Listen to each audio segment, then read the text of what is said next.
자, 오늘은 이제 계시록 18장, 이 계시록 18장 또 아주 중요한 장입니다. 재림교회에서 계시록의 14장, 18장은 오늘 우리에게 해당되는 아주 중요한 일들이기 때문에 오늘 한번 연구해 보도록 하겠습니다.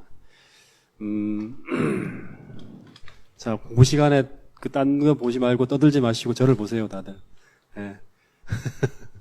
네, 딴 데 보지 마시고 수업 시간에 딴 데 보시고 하시면 안 됩니다. 예. 자, 계시록 17장, 18장은 주제가 뭐냐 그러면 바벨론 멸망입니다. 그죠?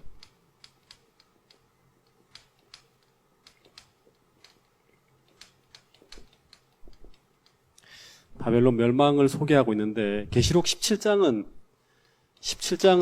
이제 똑같이 바벨론 멸망이지만 계시록 17장은 그 음녀 바벨론이 등장하죠. 그죠? 음녀 바벨론. 계시록 18장은 이제 뭐로 이제 바벨론이 설명되냐 그러면 성 바벨론이에요. 17장은 음녀, 18장은 성 바벨론. 이렇게 이제 소개를 해요. 근데 우리가 나중에 이제 여기 대립돼 갖고 보면 계시록 21장과 22장을 보면 계시록 21장에는 그 새 예루살렘이 뭐로 나오냐 그러면 어린 양의 신부로 나옵니다. 신부로 나와요. 그러니까 음녀 바벨론하고 새 예루살렘 도성이 뭐로 나온다? 어린 양의 신부로 나오죠. 그죠? 그리고 계시록 22장에는 거룩한 성, 거룩한 도성, 새 예루살렘. 거룩한 도성, 새 예루살렘. 그러니까 음녀와 어린 양의 신부, 성 바벨론과 거룩한 도성, 예루살렘이 이렇게 대조되어 등장하고 있습니다. 그래서 계속 설명하지만 계시록을 보면 사단이 이 선악의 레쟁투의 시작부터 주장한 사단의 주장은 뭐냐 그러면 사단이 제시한 것은 뭐냐 그러면 사단을 자기의 어떤 계획대로 이제 역사를 전개하면 이 세상을 유토피아로 만들겠다는 걸 얘기하고 있거든요. 그래서 만들어지는 게 바벨론이에요. 사단의 통치와 사단의 어떤 그런 이제 역사가 펼쳐지는 곳을 하나님이 허락하죠. 그죠? 그래서 이 지구상에서 이 바벨론이라는 도시를 만듭니다. 근데 그 유토피아의 모조품 도시죠. 그죠? 근데 동시에 하나님은 뭘 만든다? 하나님의 백성들로 채워지게 될 하나님의 도성을 만드시는 거예요. 이 대조되어 나타나고 있는 거예요. 여러분, 다시 말하지만 죄가 우리에게 약속한 그 행복, 그 즐거움은 실제 하나님이 주시는 그 기쁨과 그 행복이 아니에요. 그죠? 영원한 그 기쁨과 영원한 행복이 아니에요. 다 뭐냐 그러면 가짜 모조품이에요. 그러니까 바벨론이 이제 우리에게 주는 것도 똑같죠. 세상적인 즐거움, 일시적으로 지속되는 어떤 그런 걸 주는 거예요. 실제 하나님이 주시는 그 기쁨과 그 행복이 아니라 사단이 주는 것은 다 가짜 모조품이라는 거예요. 시간이 지나가게 되면 다 무너지고 더 비참한 불행을 가져오는 것이라는 거예요. 그래서 우리가 속으면 안 된다 했죠. 영적 분별력을 통해서. 그죠?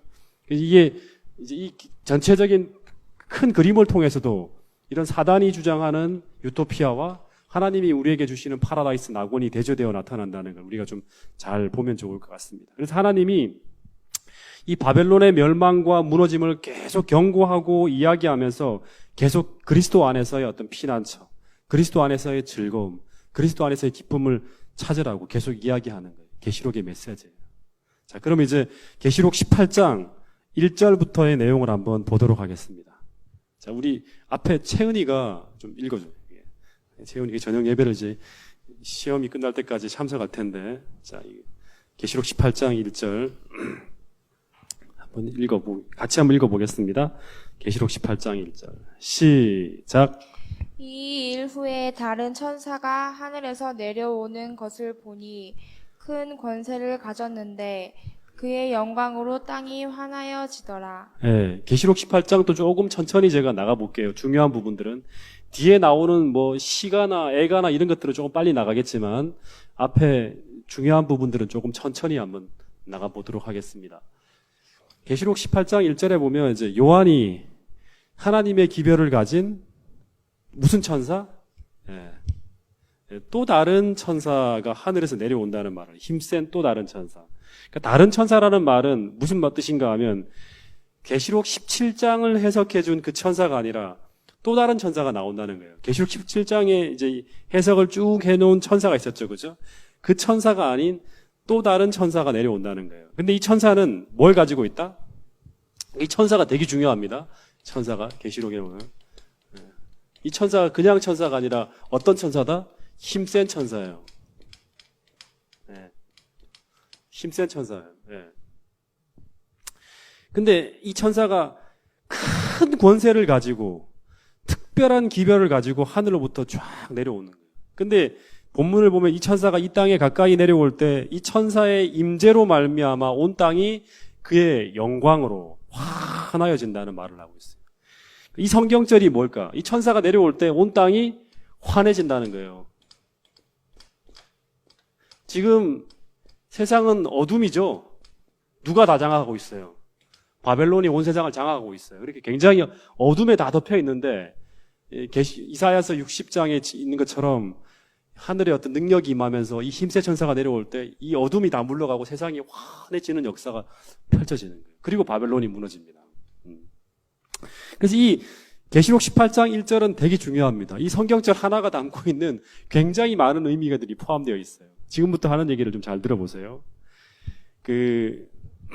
계시록 14장에 새 천사의 기별을 선포하는 이제 사업이 어느 시점이 이르게 되면, 이제 우리가 계속 새 천사의 기별을 증거하는 일들을 계속 하잖아요. 그렇죠? 어느 시점에 이르게 되면 안팎으로 아주 큰 어려움에 직면하게 돼요. 이 사업이. 하나님의 마지막 사업이. 이제 그 시점에 이제 벌어지는 게 이제 우리가 잘 알고 있는 것처럼 일요일 휴업령이 내려지고 짐승의 표가 강요되어질 때 사회적으로 아주 강력한 반대와 저항에 이제 부딪히게 되면서 어떤 일이 벌어지냐 그러면 재림교회, 대부분의 재림교회들이 문을 닫게 됩니다. 지금 우리가 지금 예배를 드리고 있지만 들어왔죠? 이 교회가 문을 닫는 일이 벌어지게 된다고. 사회적으로 이제 이 교회는 더 이상 예배를 드릴 수 없는 그런 이제 판결을 받게 됩니다. 그럼 뭐 같이 동시에 이제 일요일 휴업령이 내려진다는 건 뭐예요? 교회가 문 닫는 것 정도에서 그치지 않고 계속 하나님 백성들이 모여서 안식일을 계속 지내게 되고 세상에 여러 가지 천재지변이 벌어지게 될 때 결국에 뭐까지 내려진다? 사형령이 벌어지는 거예요. 경제적인 경제권을 박탈하는 정도가 아니라 죽이는 것까지 이제 벌어지는 거예요. 근데 이 비슷한 시기에 밖에서만 문제가 오는 게 아니라 일요일 휴업령이 내려지기 바로 직전에 어떤 일까지 벌어져요. 거의 비슷한 시점이에요. 교회 안에서는 이설과 배도로 인해서 큰 흔들림이 옵니다. 그 교회 안에 그런 일들이 있게 돼요. 그래서 이 시대에 맞추어서 살아남기 위한 타입의 메시지, 혹은 기존에 우리가 믿는 것과 우리가 전통적으로 엘렌 화이트를 현지자를 통해 주어진 그 기별들과 다른 이설들이 교회 안팎으로 들어오면서 교회는 이 큰 흔들림 속에서 이제 굉장히 큰 어려움을 겪게 돼요. 근데 요즘 이런 비슷한 분위기가 지금 저는 조금 만들어지고 있는 것 같아요. 계속 교회 안에 이설들이 들어오고 하는 그런 걸 보면서, 그리고 아주 이 교회에 있는 여러 사람들이 그쪽으로 휩쓸려 가는 걸 보면서요. 그래서 아마 그때 이제 안팎의 어려움을 겪으면서 밖에서는 이제 이 일을 법과 제도적으로 이 교회가 더 이상 예배드려서는 안 되는 것처럼 판결이 내려지고 교회 안에서는 이설이 몰려오면서 재림교회는 거의 쓰러질 것처럼 보인대요. 수많은 사람들이 교회를 등지고 떠나갈 것이고, 이때 많은 사람들이 어떤 생각을 하냐 그러면 내가 믿는 것이 과연 진리일까? 하나님은 이렇게 교회가 되는데도 불구하고 왜 이 교회를 이렇게 방치하게 되는 것일까? 하는 이런 의문들을 갖게 돼요. 이걸 가지고 엄청난 흔들림이라 그럽니다. 제가 고민하는 게 그거예요. 이제 이런 일들이 벌어지게 될 때 과연 동작중앙교회 성도들의 믿음이 이런 큰 어려움 속에서도 견뎌낼 만큼 강하게 우리가 믿고 있는 이 진리의 뿌리를 깊이 내리고 있는가 하는 거예요. 가려 뽑은 기별에 보면 이런 말씀이 있습니다. 한번 들어보세요. 교회는 마치 쓰러질 것처럼 보일 것이나, 이제 교회가 마치 쓰러질 것처럼 보이는 그런 때가 온대요. 쓰러질 것처럼 보이나 사람들에게 보이기에 막 그런 모습으로 나타나는 거예요. 그러나 결코 쓰러지지 않을 것이다. 교회는 시온에서 죄인들을 체질해내고 흔들림이 있을 때 보배로운 알곡에서 쭉정이를 가려낼 때까지 남아있게 될 것이다. 이것은 실로 두려운 일이지만 이 일은 반드시 겪어야만 할 것이다. 가려 뽑은 기별 2권 380페이지에 있는 말씀이에요. 이 흔들림이라는 거예요. 그러니까 힘센 천사로 말미암는 이 온 세상을 화나게 하는 이 운동에 동참할 사람들은 반드시 이 흔들림 속에서 버텨내야 돼요. 아시겠습니까? 안팎의 교회 어려움들이 올 때 이 흔들림 속에서, 체질 속에서 쭉정이는 나가지만 이 하나님에 대한, 예수 그리스도에 대한 믿음을 가지고 있는 사람들은, 이 진리 안에 깊은 뿌리를 내리고 주님과 함께 행하고 있는 사람들은 이 흔들림 속에서도 오히려 더 순수한 믿음을 가지고 살아남는 거예요. 거짓 이론이 소개됨으로 흔들림이 이르러 올 때, 거짓 이론이 소개됨으로 흔들림이 이르러 올 때, 아무데도 낯을 내리지 못한 이 피상적인 독자들은 이리저리 날리는 모래와 같을 것이다. 그들은 자신들의 감정의 경향에 맞는 아무 입장이나 취하게 된다는 거예요. 거짓 이론이 소개됨으로 말미암아 이설들이 교회 안에 들어와서 많은 사람들을 흔들게 될 때, 피상적인 믿음을 가지고 있는 사람들, 자신의 감정의 경향에 맞는 것들 따라서 움직이는 사람들, 진리의 원칙이 아니라, 이런 사람들은 결국에는 이 흔들림 속에서 떨어져 나가게 된다는 거예요. 목사와 복음사역자에게 보내는 권면 112페이지에 있는 말씀입니다. 하나님의 율법이 무효화될 때, 이 흔들림이 이때 옵니다. 일요일 휴업령이 내려질 때, 교회는 불같은 시련으로 체질을 당하게 될 것이며, 우리가 예상하는 것보다 더 큰 비율의 사람들이 미혹하게 하는 영과 귀신의 가르침에 귀를 기울일 것이다. 가려 뽑은 기별 2권 368페이지에 있는 말씀입니다. 그러니까 밖에서는 어떤 것? 일요일 휴업령. 안에서는 뭐? 거짓 이론. 이런 것들로 말미암아 이제 교회가 막 흔들리는 거예요. 동시에 거짓 이론이 들어올 때 동시에 이제 흔들림에 대한 기록을 보면 참된 증인의 권면, 진리와 거짓이 같이 교회 안에서 큰 충돌이 벌어지게 돼요. 그러면서 이제 이 흔들림을 통해서 반신반의하는 사람들은 많이 떨어져 나가게 되고, 남아있는 사람들에게 이제 하나님은 마지막 사업을 이제 전개하게 돼. 그 무리를 가지고. 그래서 이 아슬아슬한 순간에 교회가 흔들리며 수많은 사람들이 빠져나가며 무너질 것 같고, 그러면 동시에 거의 원수가 승리한 것처럼 보이는 그 순간에 또다시 하나님은 이 신실한 남은 무리들이, 남아있는 사람들이 이제 거의 뭐 교회 같지 않은 교회를 가지고 있겠죠. 그죠? 이 소수의 무리들이 남아갖고 이제 이걸 가지고 뭘 하나 하면서 고민하는 가운데 어떻게 할까요? 이 하나님이 주신 사명을 감당하기 위해서 하나님께 간절히 기도하겠죠. 그 간절한 탄원의 기도를 들으시고 하늘에서 그 기도의 응답으로 계시록 18장에서 또 다른 천사가 큰 권세를 가지고 하늘로부터 내려오는 거예요. 아시겠습니까? 그 천사의 등장으로 말미암아 어둠이잖아요. 진리가 패배한 것처럼 보이는 세상에서 어둠의 이 세상을 그 영광으로 말미암아 환하게 만드는 완전히 반전이 일어나는 거예요. 그래서 이 계시록 18장에 등장하는 이 천사가 내려오는 이때는 시기적으로 바벨론이 무너지기 이전이에요. 아직까지. 그죠? 이전의 상황을 설명하고 있는 거예요. 그러니까 16장, 17장, 18장 이렇게 이게 연대기적으로 흘러가는 게 아니에요. 이건 다시금 바벨론이 무너지기 전의 어떤 상황입니다. 그래서 이 이설과 참된 증인의 공방으로 인한 교회 안에 흔들림이 있고, 그리고 일요일 휴업령이 내려지면서 교회도 문을 닫으며 이 흔들림이 안팎으로 절정에 달해갈 때, 그래서 교회가 이제 쓰러질 것 같은 상황으로 몰려갈 때, 그때 하나님은 하나님 백성들의 기도를 들으시고 계시록 18장 힘센 천사를 보내게 된다는 거예요. 근데 이 계시록 18장에 등장하는 이 힘센 천사는 도대체 어떤 천사일까요? 네? 이제 이거를 좀 들어본 사람들은 이제 설명할 수 있을 것 같아요. 계시록 18장에 등장하는 이 힘센 천사는 어떤 천사일까요? 정채은 우리 상주에서 어릴 때부터 열심히 들어왔잖아요. 뭘까요? 이걸 모르면 이건 진짜 안 됩니다. 우리 모르시면 지금 잘 정리하세요. 이 계시록 18장에 등장하는 힘센 천사를 재림교회에서는 새 천사의 기별에 힘을 더해주는 천사, 곧 늦은 비 성령을 동방하는 천사라고 합니다. 늦은 여기서 나오는 거예요. 제가 툭하면 계시록 18장 운동, 18장 운동 얘기하죠. 18장 운동, 18장 운동. 우리가 기다리는 건 계시록 18장 운동이에요. 18장 운동은 이 늦은 비 성령이 역사하고 바벨론이 무너지고 재림이 오는 거예요. 그래서 우리는 이 늦은 비를 기다리는 거예요. 이 천사를 기다리는 거예요. 이 계시록 18장을 가지고 이 계시록 14장에서 천사가 새 천사가 등장하죠. 천사가 천사입니까? 재림교회는 천사로 보지 않죠. 이 계시록 14장에 등장하는 천사는 천사가 아니라 재림 기별을 전하는 우리들의 운동 뭐예요? 무브먼트로 그러죠. 재림 운동을 말하는 거예요. 마지막에 우리가 천사들이라 그럽니다. 새 천사의 기별을 전하는. 그래서 계시록 18장도 늦은 비 운동이라 그러는 거예요. 즉 늦은 비 성령을 받아서 우리가 셋째 천사의 큰 외침을 증거하는 운동으로 보기도 합니다. 이거를. 천사가 실제적으로 도와주기도 하지만 이 실제적으로 우리를 제가 볼 때는 이 힘센 천사라는 것은 천사가 뭐예요? 메신저죠. 메신저. 어떻게 본다면 하나님의 기별을 증거하는 메신저로 보기도 하잖아요. 그렇죠? 그래서 이 늦은 비 운동을 이제 얘기하기도 합니다. 이 운동이 일어나게 될 때 이 바벨론은 흔들리게 됩니다. 이 운동이 일어나야지만.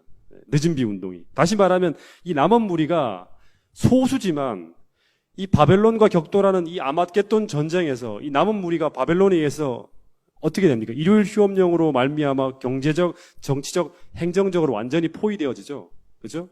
다시 말해서 도저히 인간적인 방법으로는 복음의 전진이 불가능한 상황에 이제 몰리게 됩니다. 복음을 전하는 것은 물론이고 생존까지도 어려운 상황에 가는 거예요. 다시 말해서 하나님의 사업이 이제 궁지에 몰리게 됩니다. 완전히 궁지에. 그때 하나님께서 친히 계시록 18장에 온 땅을 황환하게 할 강력한 성령을, 강력한 능력을 부어주심으로 말미암아 이 인간적인 장애물들을 단박에 뛰어넘어서 도저히 불가능한 곳까지 이 복음의 빛을 비추도록 이 강력한 기별에 힘을 더하는 이 늦은 비 성령의 역사가 펼쳐진다는 것이 계시록 18장의 이야기입니다. 그래서 이 늦은 비 성령이 이제 부어지게 되면 계시록 18장을 각시대 예정투를 한번 쭉 읽어보면 그 단박에 이제 안식일 교회라고 말하기엔 그렇죠. 그 당시에 그때 가면 이제 하나님의 남은 무리예요. 그죠? 이 하나님의 남은 무리는 이 하나님의 남은 무리가 전하는 이 어떻게 보면 사람들이 들을 것 같지 않은 이 이슈가 온 세계적 이슈로 등장하게 되면서 온 세상이 우리가 전하는 기별에 관심을 갖게 되고 이제 관심의 초점이 이제 맞춰지게 돼요. 다시 말해서 우리가 지금 160년 동안 증거하잖아요. 그죠? 이 기별을 계속 증거하는데 160년 동안 증거해도 세상에서 어떻게 보면 굉장히 우리 소리는 작아요. 그죠? 지금 뭐 재림교회에서 무슨 뭐 얘기를 하더라도 우리나라에서조차도 별로 관심을 안 갖잖아요. 지금 우리가 전하는 이야기들을. 그죠? 근데 이 160년 동안 걸려서도 이루어지지 못할 것 같았던 불가능한 일들이 이 기간에 순식간에 이루어지는 기적을 우리가 보게 된다는 거예요. 이 늦은 비 성령이 역사하게 될 때. 들어보세요. 나는 그 전신갑주를 입고 있는 자들이 큰 능력으로 진리를 선포하는 것을 들었다. 그것은 효과를 나타내었다. 나는 무엇 때문에 이런 큰 변화가 일어났느냐고 물었다. 그 뒤에서 좀 조용히 좀 하세요. 우리 아이들이 진짜 자, 그것은 큰 효과를 나타내었다. 나는 무엇 때문에 이러한 큰 변화가 일어났느냐고 물었다. 한 천사가 대답하였다. 그것은 늦은 비이며 주님의 임재로부터 온 새롭게 함이며 셋째 천사의 큰 외침이다. 초기 문집 271페이지에 왜 이런 큰 변화가 일어났냐 하니까 물었더니 바로 뭐예요? 늦은 비. 그리고 이 늦은 비는 곧 뭐다? 셋째 천사의 큰 외침이다. 저는 이거를 머릿속에 외우다시피 합니다. 늦은 비가 내리는 목적이 있어요. 성령이 내려지는 역사 목적이 있어요. 그 목적은 바로 뭐다? 마지막으로 하나님께서 하셔야 될 이 일을 위해서 이 성령이 역사하는 거예요. 그러니까 하나님의 소수의 무리들은 흔들림을 통해 살아남은 사람들은 뭐에 대한 관심이 있어야 되냐 그러면 하나님 우리는 이 사명을 감당해야 됩니다. 이 셋째 천사의 큰 외침을 증거할 수 있도록 해달라고. 왜냐 그럼 이것이 이루어져야지만 바벨론이 무너지게 되고 세상은 어둠에서 하나님의 빛으로 환해지게 되고 그런 일이 벌어져야지만 마지막 하나님 백성들이 모이는 일이 벌어집니다. 바벨론에 있는 마지막 하나님 남은 백성들이 모이는 일이 벌어지는 거예요. 그렇게 돼야지만 어떤 일이 벌어지냐 그러면 바벨론을 무너뜨릴 수 있어요. 하나님이요. 그걸 불러내야 되는 거예요. 그래서 이 늦은 비 역사에 늦은 비 성령이 임하는 목적은 바로 뭐냐 그러면 우리의 품성의 변화 뭐 이런 것들은 다 부수적이에요. 품성의 변화가 이루어내서 그 결국 뭘 해야 되냐 그러면 셋째 천사의 큰 외침을 해야 돼요. 마지막 이 기별을 세상에 증거해야 되는 거예요. 그래서 늦은 비 성령 곧 셋째 천사의 큰 외침이라고 같이 따라 붙어 오는 거예요. 나는 그 전시갑주를 입고 있는 자들이 큰 능력으로 진리를 선포하는 것을 들었다. 그것은 효과를 나타내었다. 나는 무엇 때문에 이런 큰 변화가 일어났느냐고 물었다. 한 천사가 대답하였다. 그것은 늦은 비이며 주님의 임재로부터 온 새롭게 함이며 셋째 천사의 큰 외침이다. 셋째 천사의 큰 외침이다. 늦은 비가. 여러분 이 늦은 비 성령은요. 어게인 사도행전이에요. 어게인 오순절이 정확하게 말하면 어게인 오순절입니다. 늦은 비는 오순절 사건에 대비되는 거예요. 여러분 역사는 계속 반복돼요. 비슷한 패턴으로. 오순절에 사도들이 어떤 식으로 있었죠? 유대교회에 의해서 완전히 포위되어져 있어요.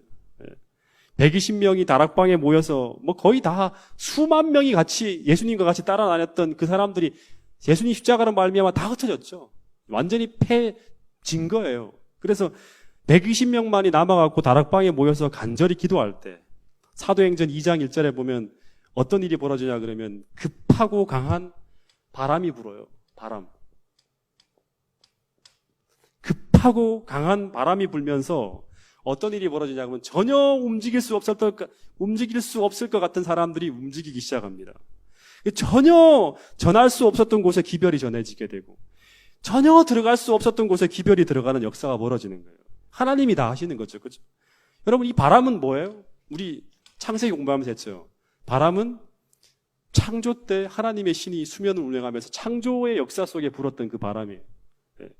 그리고 노아 홍수 때 하나님 백성들을 구원하기 위해서 불었던 바람이에요.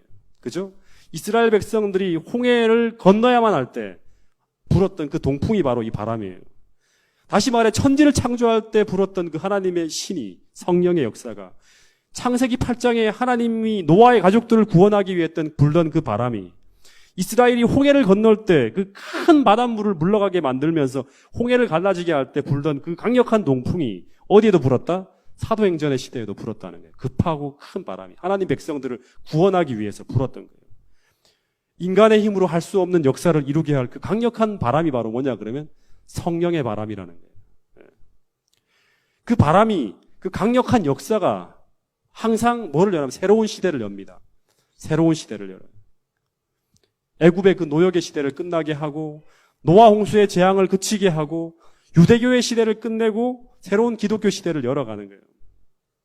그래서 이 마지막 시대에도 어떻게 되냐 그러면 이 늦은 비에 강력한 바람이 불어야지만 새로운 시대가 열리는 거예요. 오순절에 그 성령의 바람이 강력하게 불 때 복음이 온 세상에 펼쳐지는 그 역사를 보게 했던 것처럼 이 바람이 오늘 우리에게도 불어야지만 하나님이 이 바람을 불게 하셔야지만 우리가 증거하는 이 빛이 세상에 증거되어지면서 계시록 18장에 기록된 것처럼 온 세상을 환하게 하는 그런 일이 벌어지는 거예요.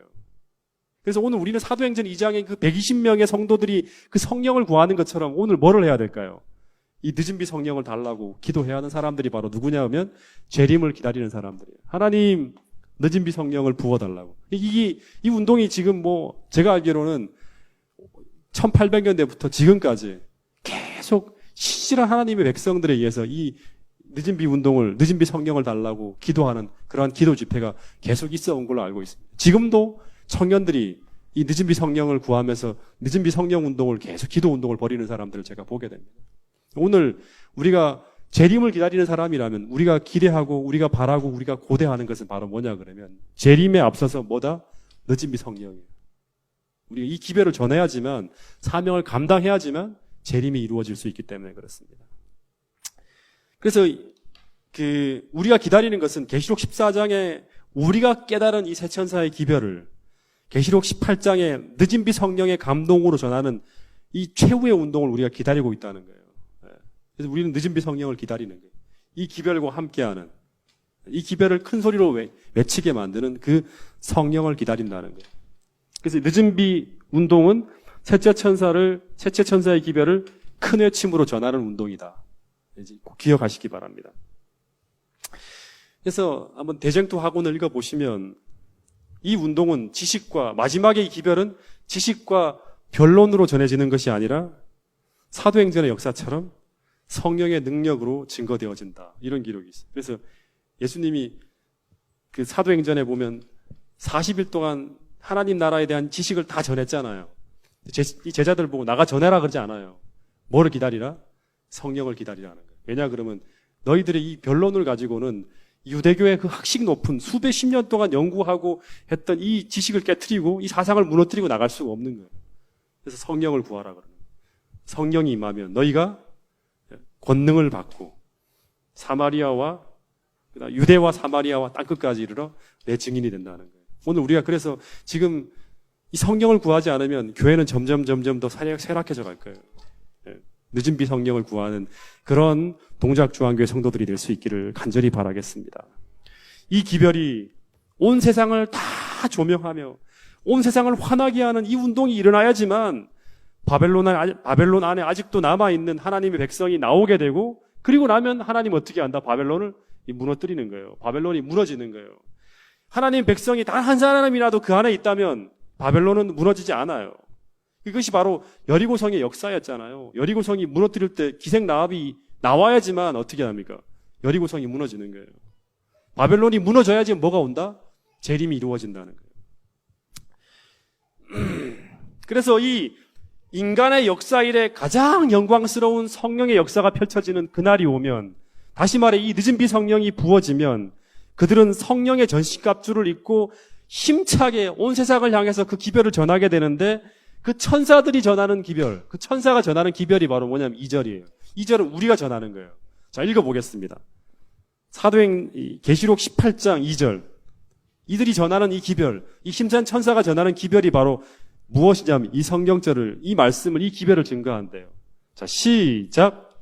힘찬 음성으로 외쳐 이르되 무너졌도다 무너졌도다 큰 성 바벨론이여, 귀신의 처소와 각종 더러운 영이 모이는 곳과 각종 더럽고 가증한 새들이 모이는 곳이 되었도다. 네, 여기 보면 이제 무너졌도다 큰 성 바벨론이여 하면서 귀신의 처소와 각종 더러운 영이 모이는 곳, 이런 말을 했어요. 자, 이 구절을 보면서 이런 각종 더러운 영이 모인다는 이 말을 들을 때 우리가 바로 2장 전에 계시록 16장을 공부할 때 아마겟돈 전쟁에서 이 성경절을 우리가 뽑았죠. 이 비슷한 성경절을. 계시록 16장 13절 14절을 한번 보면 어떤 말이 있죠? 계시록 16장 13절 14절에 보면 아마겟돈 전쟁이 벌어지게 될 때 개구리 같은 새 더러운 영이 용의 입과 짐승의 입과 거짓 선지자 입에서 나와서, 그죠? 근데 이 나오는데 이 영은 뭐예요? 귀신의 영이라 했죠. 귀신의 영. 다시 말하면 마지막에 이 큰 성 바벨론은 바로 귀신의 처소예요. 귀신의 처소. 각종 더러운 영들이 모이는 곳이에요. 더러운 영이라는 건 뭐냐? 그럼 하나님을 반대하는 타락한 천사들의 영이 모이는 곳이 바로 뭐냐? 그러면 이 바벨론이라는 동네라는 거예요. 근데 여기에 더해서 각종 더러운 영이 모이기도 하지만 뭐도 모인다? 예. 각종 더러운 영도 모이지만 새들이 모인다 그럽니다. 새들. 예. 여기 왜 새들이 모일까요? 새들이 모이는 이유는 뭐죠? 예? 예. 예. 맞아요. 새들이 모이는 이유는 죽음이 있는 곳에, 다시 말하면 시체들이 있는 곳에 새들이 모여지는 거예요. 예. 성경에 보면 생명이 끊어진 곳, 사람이 더 이상 살지 않고 전쟁의 폐허가 되어서 사체들만 남아있는 곳, 시체들만 남아있는 곳에 이 독수리들이 모여드는 거예요. 새들이. 이 말은 이 바벨론의 이제 더 이상 하나님의 생명이 흘러지지 않고 끊어진 곳이 되었다는 그런 말도 되겠죠. 다시 말해 이제 이 바벨론이라는 도시에 그동안은 하나님의 은혜가 임했었지만 이제 바벨론은 어떻게 하나님께서 무너뜨리기 위해서 이제 어떤 일이 벌어집니까? 하나님 백성들을 다 철수시키고 이제 그곳을 이제 공격하기 위한 마지막 작업을 하고 있다는 거예요. 최후의 방송이 울려 퍼지는 거예요. 철수하라고. 그러니까 하나님의 모든 지원이 끊어지게 되면 암흑이 찾아오잖아요. 원래 전쟁이 벌어지기 전에 어떤 일을 합니까? 단전, 단수하면서 민간인들은 다 대피하세요. 막 하잖아요. 그죠? 그런 것처럼 거기에 이제 피해를 볼 수 있는 사람들은 다 나오라는 거예요. 여러분, 이제 노아 홍수 직전에 이 지구에 암흑이 찾아오기 바로 직전에 하나님이 신이 인간과 더 이상 다투지 않게 된다고 하시면서 하나님의 신이 떠나가요. 떠나가면서 120년이라는 타임 세팅이 딱 정해지고 그리고 지구에 있는 하나님 백성들을 탈출시키기 위해서 방주가 지어지고 그리고 방주로 들어오라는 최후의 경고 방송이 들리죠. 똑같은 패턴이에요. 예. 그러면서 계속 성령이 거두어지는 일이 이제 벌어지면서 성령이 점점 철수하면서 노아 홍수 당시의 성경의 기록에 보면 세상은 점점 강포와 폐괴와 흉악과 범죄들로 가득 채워지는 장면들을 보게 돼요. 여러분, 그래서 이제 이 마지막 시대 하나님 백성들에게 하나님께서 마지막으로 더 강력하게 이제 방송을 하시는데 어떤 방송을 하냐 그러면 철수하라 그러는 거예요. 어디로 철수하라? 하나님이 지어주시는 그 안전한 방주 안으로 하나님의 은혜가 임하는 그곳으로 점점 더 우리의 주소지를 옮기라는 그런 이제 이 말씀을 전하고 있는 거예요. 이 18장 3절, 4절 조금만 더 하고 마칠게요. 자, 한 번만 더 읽어보세요. 계시록 18장 3절, 4절. 자, 시작. 그 음행의 진노의 포도주로 말미암아 왕국이 무너졌으며 또 땅의 왕들이 그와 더불어 음행하였으며 땅의 상인들도 그 사치의 세력으로 치부하였도다 하더라. 또 내가 들으니 하늘로부터 다른 음성이 나서 이르되 내 백성아 거기서 나와 그의 죄에 참여하지 말고 그와 각 재앙들을 받지 말라. 예, 여기 보면 이제 요 얘기만 하고 이제 마칠게요. 계시록 18장 3절 4절에 보면 내 백성아라는 단어가 나오죠. 이 내 백성아. 근데 내 백성아라는 기별이 어디에 있는 내 백성이다? 어디에 있는 내 백성이에요. 예. 바벨론 안에 있는 하나님 백성을 향해서 증거하고 있는 거예요. 다시 말해서 바벨론 안에 아직도 하나님 백성이 남아 있다는 거죠. 그죠? 그러니까 하나님을 진실로 경외하는 사람들, 그런 사람들이, 많은 사람들이 바벨론에서 여전히 이 하나님을 믿고 섬기고 있는 사람들이 있다는 거예요. 여러분, 제가 요즘에 이제 오늘도 성주 엄마랑 그런 얘기를 했는데, 어느 교회를 일요일 교회를 하나를 좀 봤는데요. 거기에 나와 있는 내용들, 그 다음에 뭐 미션, 목적, 그 다음에 표 이런 것들을 쭉 보는데, 사역을 하는 걸 보는데, 너무나 성서적이에요. 너무나. 목사님부터 시작해서 표방하는 모든 것들이 너무나 진실되어요. 제가 그걸 보면서 어떤 생각을 했냐 그러면 이 사람들 굉장히 성서적으로 살고 있다는 생각이 드는 거예요. 우리보다 훨씬 더. 그래서 어떤 생각을 하냐 그러면 마지막 때 제가 이 계시록 18장을 연구하면서 이제 일요일 아직까지 하나님의 진리의 빛을 못 찾고 있는 많은 사람들 중에 우리보다 훨씬 더 탈바벨론화 하면서 다시 말하면 생각이나 스피릿 하나는 다 하나님을 방향을 따라가고 있지만 이 진리에 대한 몇 가지 코드만을 놓치고 있는 많은 사람들이 일요일에 이 우리 밖에서 양육되어지고 있는 걸 보고 있단 말이에요.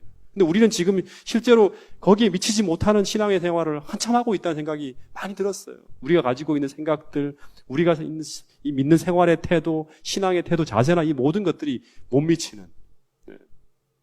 여러분, 마지막 때 이 위치가 다 바뀔 거예요. 이 위치가.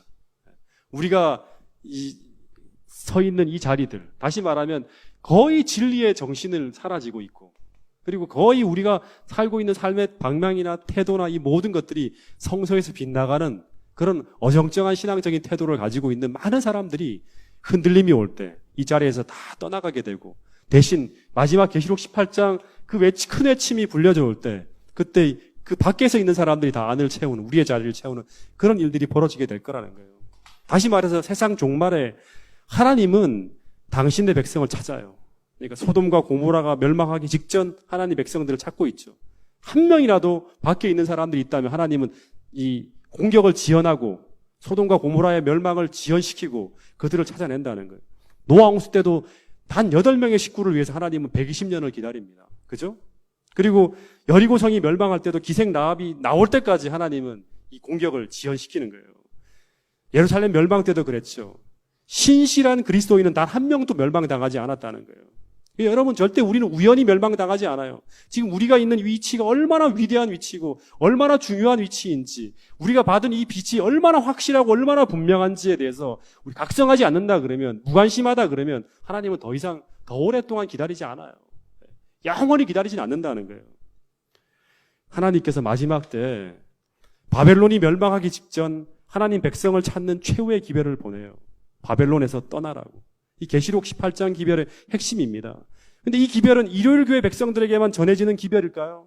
그렇지 않아요. 하나님 오늘 우리에게도 나를 붙들고 있는 이 바벨론의 영향으로부터 떠나서 그리스도께로 나가는 개혁이 일어나야 한다고. 하나님 그걸 바라시면서 이 기별을 전하는 거예요.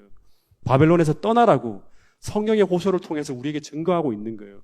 부절제한 생활, 양심을 더럽히는 악습, 개혁하지 못하고 여전히 내 영적 상태를 좀먹는 그 모든 상태로부터 개혁하며 참되게 주님을 찾아 돌아가는 개혁을 하라고 하는 거예요. 그게 바로 뭐냐 그러면 첫째 천사의 기별, 둘째 천사의 기별, 셋째 천사의 기별이었어요. 이걸 다시 한번 반복하는 게 뭐냐 그러면 바벨론에서 떠나라는 거예요. 왜냐 그러면 그 무너지니까. 하나님께 영광을 돌리고 하나님을 두려워하고 하나님을 향해 나가는, 하나님을 참되게 경배하는 그 예배자의 모습으로 나가라는 거예요. 그렇지 않으면 계속 너희들의 위치가 무너지는 그 바벨론의 어떤 그런 신앙 속에 어정쩡하게 있다 그러면 바벨론이 무너질 때 함께 무너지게 된다고 안타깝게 호소하고 있다는 거예요. 여러분, 오늘 우리가 모든 우리의 영적 상태를 좀먹는 그런 모든 상태로부터 개혁하며 정말 참되게 주님의 재림을 준비하는 그러한 모습으로 참되게 주님을 향해 돌아가는 그런 개혁이 일어나는 저와 여러분들이 될 수 있기를 간절히 바라면서 오늘 말씀을 줄이도록 하겠습니다.